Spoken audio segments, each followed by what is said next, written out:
Okay, I'm doing a painting video mostly to show this type of paint and color. I've tried it before in the purple.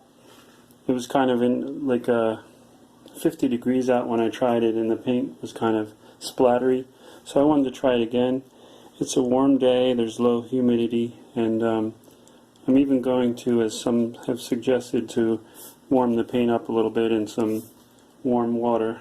But I did try the paint already on the back a little bit, and I've wet sanded it already to smooth it out again to repaint it, but it flowed well without warming up the paint, but I'm going to try that anyway. So I've wet sanded it, and also I'm going to go outside now and just wipe it down with some rubbing alcohol, and then I'll turn the camera back on and show how it comes out. It looks pretty nice, but of course it's a matte color.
So after I did probably 4 or 5 coats of the blue, and I wasn't really happy with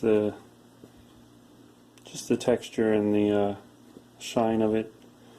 So I off camera I gave it, because it's the same process, I gave it about 4 to 5 coats of this clear lacquer, and this is made or sold by Rustoleum as well.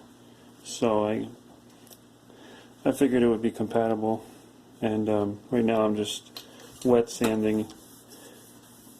Now this didn't have a whole lot of orange peel, so I'm starting out with 1500, where in the past I usually started out with 800 and went up from there.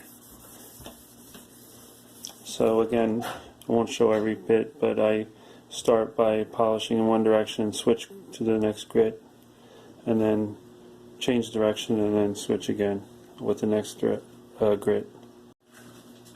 So this is how it looks after most of the wet sanding is finished, and then I use this hand polish. It's better if you have a machine, but I just have the hand polish.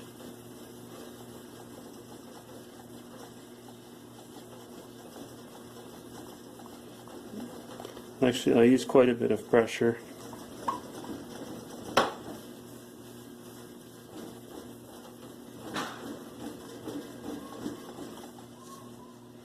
It'll take a while, but I'll just show the first. You can start to see a shine coming up.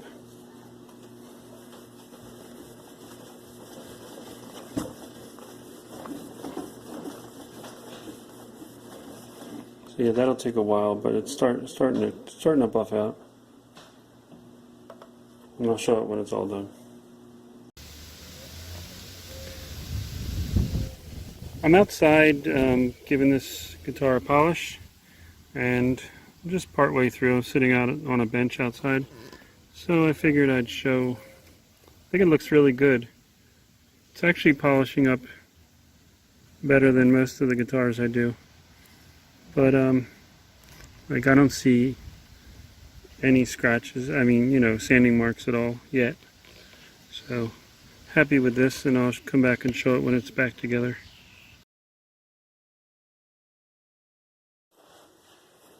Alright, so here's the finished guitar. I painted this for a friend that he bought this at a flea market. So he ordered the knob and I think the switch tip here, but I'm not sure. Also, it still has the old strings and a little tip, because he didn't give me any, but to put on it. But a little tip if you're taking, 2 little tips if you're taking guitars apart and for painting. Say you have new strings and you're not going to change them. You can take one of these, capo or capo, I'm not sure how people pronounce it differently. You can put it on the first fret and detune the guitar a bit, and then you can take this off here and it keeps the strings from unraveling from the tuners. So you just keep them on the neck if you want to do that. And then another thing, if you're taking a lot of screws out in and out of guitars, and sometimes the screws will be loose going back in, you can just take a toothpick and dip it in some wood glue and put it in the hole first, and have it flush with the body, and then screw it in and it'll tighten it up. So with this, I use the Duplicolor Perfect Match Primer, the Rustoleum Matte Blue Custom Premium Lacquer, and for the clear coat I use this Watco Crystal Clear Lacquer. These two were from an auto parts store. This one I got at Walmart. This was not with the spray paints. This was on the back wall with the wood stains and things like that, woodworking products. So that's what I used. And if you're skipping around the video, you'll notice that I didn't film the clear. The reason for that is I had filmed the the color coats, and I really wanted to show this color. I thought it was nice, but I wasn't happy with the sheen that it had. So I kind of stopped filming, and I'm like, well, I just had to finish the guitar for my friend, so I went and I tried the clear. Anyway, after I did the clear, I was really happy with the color. So then I started filming the rest of the process, or at least explaining it. I have another video if you want to see that I tried to explain everything better. It's on an acoustic guitar, but it's the exact same process. So it's not a perfect job, but it could have been made perfect by more wet sanding. I did as much as I was able to, time-wise. And here's this one is a factory paint job. This is a Yamaha bass. I know they're not the same color, but yeah, I was really happy with that color. But I just wasn't happy with the way the matte looked. So once the clear went on, it really made it look good. To me, it looked like a color that would be on an old Corvette or Chevelle, or even reminded me of the old Mopar color B5 blue. They have a lot of good colors in that custom lacquer, but I would suggest, if you wanted for a guitar anyway, to put the clear on top. So yeah, check out those colors. This one I got in AutoZone, but other than that, I'm pretty sure they're in, at least in the United States, in all auto parts stores. Although I didn't see this in Napa. In my town, anyway, we have a Napa Auto Parts and we have AutoZone. So this was an AutoZone. So check it out.